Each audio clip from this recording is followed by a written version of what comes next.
Prompted by recent cases involving Scientologists, we began to investigate what goes on inside these seemingly harmless little shops that are in high streets all over Britain. The results of our inquiry are disturbing. They're reinforced this week by a new report from independent American cult experts who've also come up with new evidence about Scientology. Of all the cult groups we've studied for the last 2 decades now, Scientology has shown itself consistently to be the most effective in terms of its recruiting, and more importantly, potentially the most damaging in terms of its effects on its members. So is Scientology a harmless fringe religion, or is it a sinister sect that controls the minds of its members? To find out, The Big Story has sent an undercover reporter inside the organization. But first, a military intelligence consultant and some former Scientologists drilled Big Story reporter Ali Davis in how to pass Scientology's security checks. And then you explain it in your own words, okay? Are you a journalist? What does this question mean to you? It means, do I work in journalism? Just a little bit of movement there still on that when I asked you that question. Just not much, but just a little bit. Let's just ask it you again so you feel a bit more comfortable. I'll check this question with you. Are you a journalist? No. Ali is learning to handle the E-meter, a primitive lie detector. That question again. Are you a journalist? No. Good. She'll frequently encounter security checks like this once inside Scientology. Ali sets off for Poole in Dorset, home of one of Scientology's most successful missions. Some of Ali's experiences were captured by her secret camera. Others we have reconstructed from the notes she made immediately afterwards. On Poole High Street, she's approached within minutes by a young man with a clipboard. I'd love that head to ask people questions. So, first question. If you could be anything in life, what would you most like to be? Explorer. Claiming to promote a book, the young man persuades Ali to go with him to his office to complete a survey. It's 40 minutes before he admits he works for the Scientologists. This is how most people are recruited into Scientology, but they don't know the true beginnings of this so-called science of the mind. Scientology was created by this man, Lafayette Ron Hubbard, or plain Ron to his followers. From within Hubbard's inner circle, his PR man, Vaughan Young, worked on Ron's chief ambition for 20 years. Hubbard literally had a plan for world conquest. He actually literally wanted to take over the world. But he had to put it into other terms, and the term he came up with was to clear the planet. And this sounds like a very beneficent action. We're going to clear the planet, which means rid it of its problems. But really, it was more of a case like a Hitler, that he wants to rid the planet of vermin. And the vermin are the people that are stopping him. And these were basically the enemies of Scientology. Scientologists dismiss as propaganda all criticism of Ron Hubbard, the church, or their beliefs from former members, or apostates as they call them. But there are plenty of independent sources too.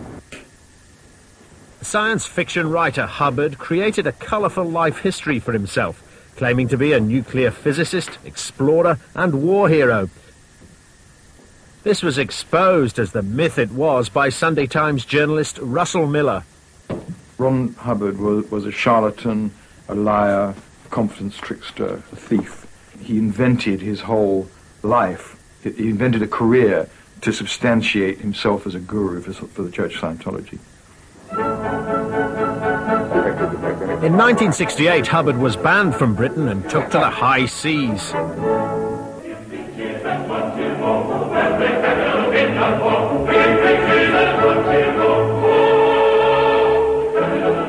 The crew of mostly young followers became the elite core of Scientology, the Sea Organization. Do you ever think that you might be quite mad? Oh, yes.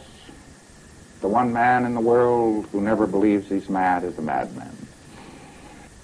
Hubbard's organization fought back against bans and adverse publicity worldwide to become a multi-million-dollar empire controlling a myriad of interlocking companies. Hubbard left $650 million when he died in 1986. Scientology then passed to a new master, David Miscavige.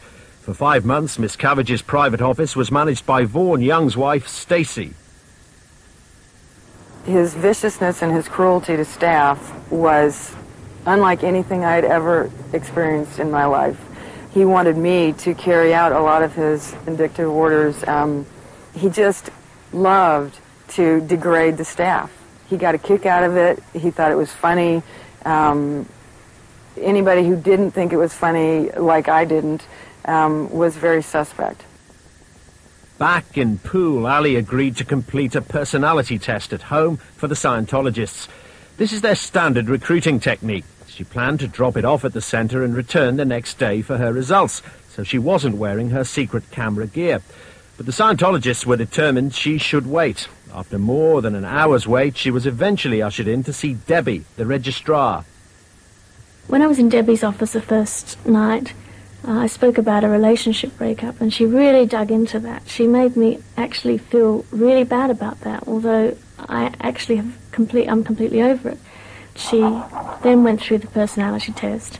She showed me all these things that were wrong with me, that I had bad communication skills, that I had negative attitude, things that really I don't have in real life, that she made out that I had. This grinding down of Ali's confidence went on for an hour, until Ali paid £40 for help that Debbie said she needed. Before Ali went undercover, Dr. Brian Tully, a leading consultant clinical and forensic psychologist, had already given her a properly validated personality test. Ready to go. I'd like you to start the test now, and I'll come back in about 35 minutes. Okay, thanks.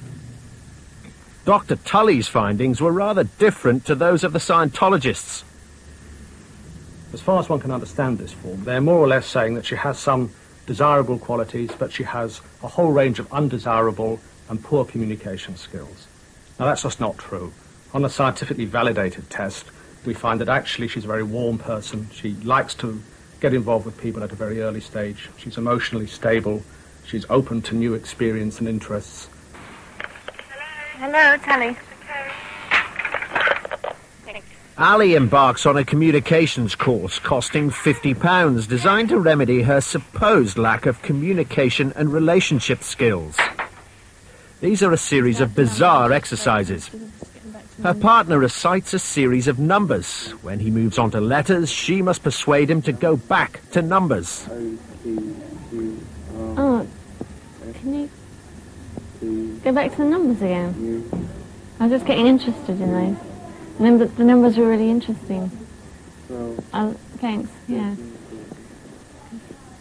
In another corner of the room, a man is learning how to control an ashtray by telling it to stand up and sit down. Now Ali's partner pretends to be a child who has wet his pants. Ali must respond appropriately. You don't have to be ashamed about that. Lots of kids do that when they first come to school. Yeah. What do I say? Say the number. There are also several kids doing communication courses, presumably the children of staff and other members. 7. Actually, 7 should be. We've reconstructed another training routine from the notes Ali made immediately afterwards. She had to stare fixedly into someone's eyes for over an hour.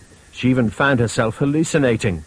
The staring routines were supposed to make you feel comfortable being with other people, just looking at them. The more you looked at someone, sometimes they changed shape, they grew scales, became like a lizard, or changed from negatives to positives. It was a really strange experience. Fencing contractor Gary Fry gave the Scientologists £21,000 under the influence of these staring routines. I actually stared into somebody's eyes for an hour and a half, just continually.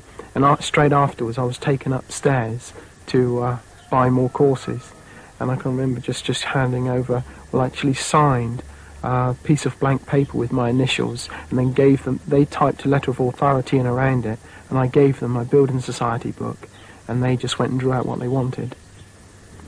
When I count from 1 to 7, your eyes will close. You will remain aware of everything which goes on. You will be able to remember everything that happens here. You can pull yourself out of anything which you get into if you don't like it. Do you understand? Yes. Good. 1